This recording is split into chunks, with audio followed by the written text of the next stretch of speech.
BJP ने शिवसेना का नया प्रस्ताव ठुकराया। शिवसेना ने खुद 143 और बीजेपी को 127 सीटों का दिया था प्रस्ताव। शिवसेना के नए प्रस्ताव में 18 सीटों पर गठबंधन के बाकी दलों के लिए थी। बीजेपी सांसद पूनम महाजन के घर पर हुई बैठक। शिवसेना नेता नए प्रस्ताव के साथ पहुंचे थे। नया प्रस्ताव ठुकराते हुए बीजेपी ने कहा, पहले के मुकाबले महज 8 सीटें बढ़ाई गई, जो सम्मानजनक नहीं। बीजेपी ने कल होने वाली पार्टी के संसदीय बोर्ड की बैठक पर छोड़ा फैसला। बीजेपी ने कोर कमेटी की बैठक के बाद दिया था बयान। कहा, अब दिल्ली में कल संसदीय बोर्ड करेगा फैसला। बीजेपी नेता ओम माथुर ने कहा था, सीटों की सूची तैयार, बीजेपी नेता सूची लेकर जाएंगे दिल्ली, वहीं होगी घोषणा। फॉर्मूला है, हम बता रहे हैं वही है कि भाई हमें 18 क्या, हमें कम जगह दे दो। हमें 18 सीटें नहीं है, कम भी मिलेगी तो हम चलेंगे, लेकिन दोनों में आपका द्वंद्व है, हम ब्रिज के हिसाब से काम करेंगे। संजय राउत ने फिर दोहराया, उद्धव ठाकरे करेंगे अंतिम फैसला। कहा, 150 सीटों के एजेंडे पर कायम है शिवसेना। एक बार हमने कहा है कि इस बारे में निर्णय लेने का सर्वाधिकार पूरे पार्टी ने अगर उद्धव ठाकरे साहब को दिया है, तो इस बारे में जो भी कहना है कल उद्धव जी बोलेंगे। 10 जनपद पर हुई कांग्रेस चुनाव समिति की बैठक। मीटिंग के बाद माणिकराव ठाकरे का एनसीपी को लेकर बड़ा बयान। माणिकराव ठाकरे ने कहा, एनसीपी का अड़ियल रुख कायम रहा तो महाराष्ट्र में अकेले चुनाव लड़ेगी कांग्रेस। देखिए, ये एनसीपी जो कुछ बातों पर जो अड़ी हुई है, अगर ऐसे ही पोजीशन रही तो हमें अलग से चुनाव के लिए जाना पड़ेगा, लेकिन हमारी कोशिश है कि हम एक साथ जाएं। माणिकराव ठाकरे के मुताबिक सीईसी की बैठक में महाराष्ट्र की 174 सीटों पर उम्मीदवारों की हुई चर्चा। एनसीपी से सीटों के समझौते पर कांग्रेस शाम को फिर करेगी बैठक। महाराष्ट्र में बराबर सीटें मांग रही है एनसीपी। पाकिस्तान की पार्टी पीपीपी के मुखिया बिलावल भुट्टो ने भारत के खिलाफ उगला जहर कश्मीर पर किया दावा। बिलावल भुट्टो की बदजुबानी। कहा, कश्मीर में 1 इंच भी जगह नहीं छोड़ेंगे, पाकिस्तान के दूसरे प्रांतों की तरह, बताया पाक का हिस्सा।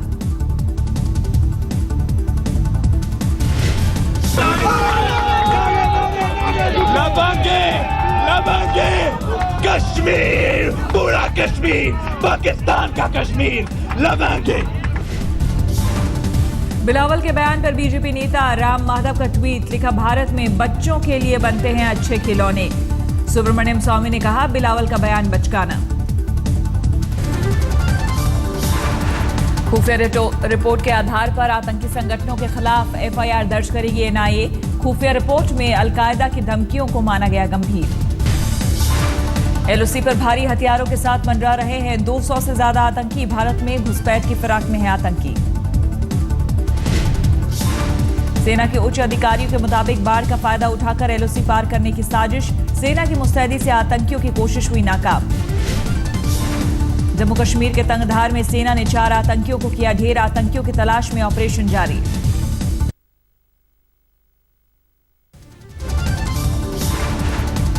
मानहानि के एक केस में अरविंद केजरीवाल पर आरोप तय। पटियाला हाउस कोर्ट ने तय किया आरोप। पटियाला हाउस कोर्ट ने मनीष सिसोदिया, प्रशांत भूषण पर भी मानहानि का आरोप तय किया। मानहानि के आरोपी आप नेताओं ने कपिल सिब्बल के बेटे अमित सिब्बल पर लगाया था आरोप। अमित को पिता सिब्बल से करीबियों को मदद पहुंचाने की कही थी बात। अरविंद केजरीवाल ने पीएम मोदी को पत्र लिखकर किया आगाह। कहा, आप तो अच्छा बोलते हैं, लेकिन आपके मंत्री आपकी बातों के खिलाफ कर रहे हैं काम। केजरीवाल ने मोदी को लिखे पत्र में सांप्रदायिकता और भ्रष्टाचार पर भी उठाए सवाल। जम्मू कश्मीर के बाढ़ पीड़ितों के लिए सचिन तेंदुलकर ने भेजी राहत सामग्री। 15 लाख की राहत सामग्री लेकर 2 ट्रक रवाना। सचिन तेंदुलकर ने सांसद निधि से भी दिया अनुदान। जम्मू कश्मीर के लिए 25 लाख रुपए का अनुदान। यूपी के कानपुर से भी जम्मू कश्मीर को भेजी गई राहत सामग्री। बीजेपी सांसद मुरली मनोहर जोशी ने रवाना की राहत। जन्मदिन के दिन मोदी ने जनता से किया सीधा संवाद। बधाई देने वालों को ट्विटर पर दिया धन्यवाद।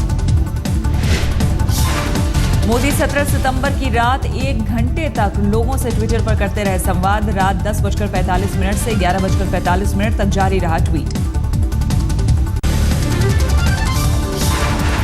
मध्य प्रदेश में गरबा में मुसलमानों के प्रवेश को लेकर छिड़ी बहस। बीजेपी विधायक ने दिया विवादित बयान। इंदौर की विधायक उषा ठाकुर ने कहा, जब धर्म के चलते मुसलमान वंदे मातरम नहीं गा सकते तो हिंदुओं के धार्मिक उत्सव में कैसे कर सकते हैं शिरकत। तो जब उनको इस लाइन गाने से आपत्ति है तो वहाँ माँ दुर्गा के आसपास घूमकर गरबा कैसे कर सकते हैं।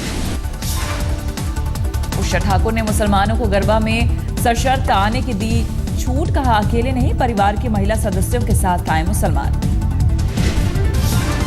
विधायक के बयान के बाद गरबा पंडालों ने दिए सख्ती के संकेत। पहचान के लिए वोटर आई कार्ड की होगी मांग।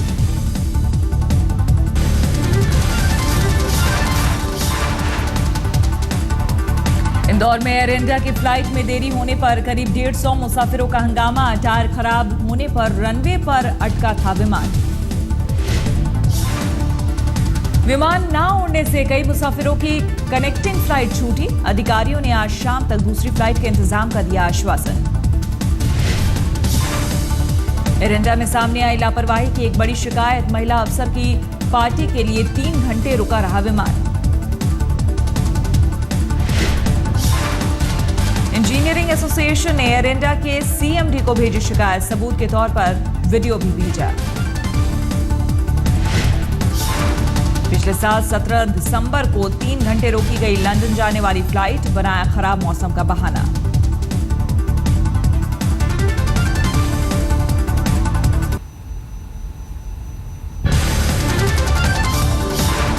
जम्मू कश्मीर सरकार ने सभी जिलों के अधिकारियों से खस्ताहाल मकान शिनाख्त करने को कहा। बाढ़ में डूबने की वजह से सुरक्षा को खतरा।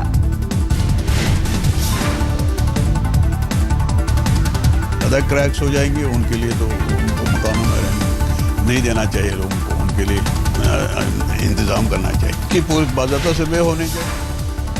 श्रीनगर से 7 किलोमीटर दूर गोलपुरा में नहीं पहुंची अब तक राहत सामग्री। झेलम के किनारे बसा ये इलाका 20 दिन तक डूबा रहा पानी में।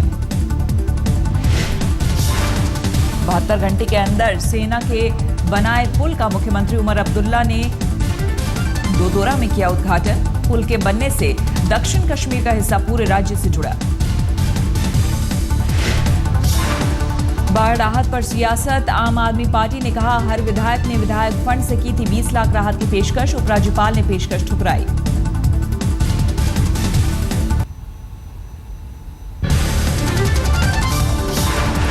अनंत विक्रम ने अपने पिता सांसद संजय सिंह पर लगाया आरोप। कहा, खाने पीने की है किल्लत, बीमार मां के इलाज का नहीं इंतजाम।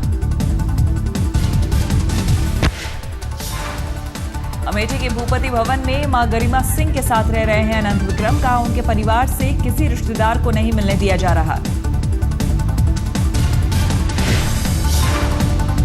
महाराज ने हम लोग को ऊपर के 2 कमरे में बंद कर दिया है और नीचे किसी भी तरह का हम लोग को कमरे कोई भी खुले हुए नहीं है। सब महाराज ने ताले बंद कर रखे हैं। शंकराचार्य स्वामी स्वरूपानंद ने एक बार फिर बोला साईं पर हमला। कहा, हिंदू धर्म को बांटने के लिए साईं को भगवान के रूप में किया गया पेश। फिल्मों और टीवी कार्यक्रमों से बनाए गए साईं के भक्त स्वामी स्वरूपानंद ने कहा, बैतूल धर्म संसद में साईं मूर्ति हटाए जाने पर होगा फैसला।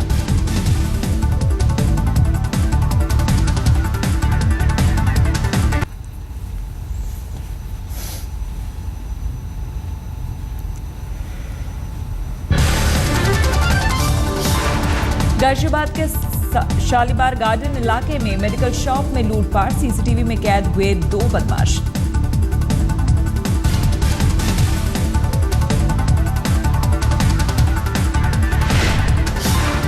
हथियार की नोक पर बदमाशों ने गल्ला लूटा। लूटपाट के बाद फायरिंग करते हुए वजीराबाद रोड की तरफ भागे बदमाश।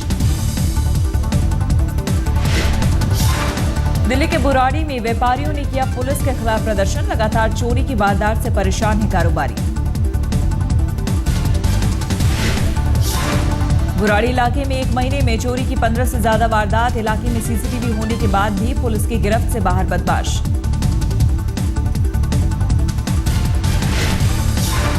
दिल्ली के त्रिलोकपुरी में एक दंपत्ति ने की खुदकुशी। कर्ज से परेशानी में थी जान।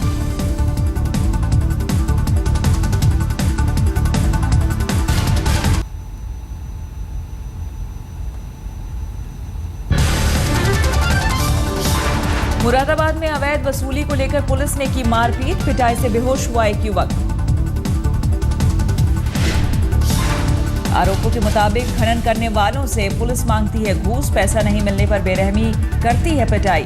पुलिसकर्मी ने बेल्ट से जमा भीड़ पर भी किया वार।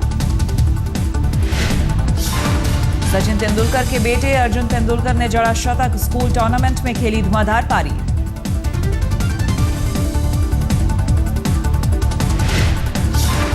अर्जुन तेंदुलकर ने महज 42 गेंदों में बनाए 118 रन। मास्टर ब्लास्टर टूर्नामेंट में किया कारनामा। धीरूभाई अंबानी इंटरनेशनल स्कूल की ओर से खेल रहे थे अर्जुन। टूर्नामेंट में शामिल थी कुल 102 स्कूलों की टीमें।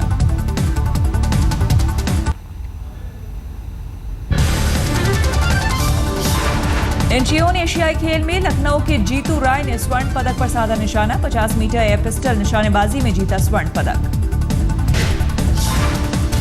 तो मुझे भी थोड़ा बड़ा खुश महसूस कर रहा हूँ कि मुझे इंडिया का सबसे पहला मेडल जीतने वाला कौन था बोलेगा तो जीतू राय था। 10 मीटर एयर पिस्टल में श्वेता चौधरी ने कांस्य पदक जीता। चीन के प्रतिद्वंदी को हराया। फरीदाबाद की निशानेबाज श्वेता ने कहा ओलंपिक में जगह बनना है लक्ष्य।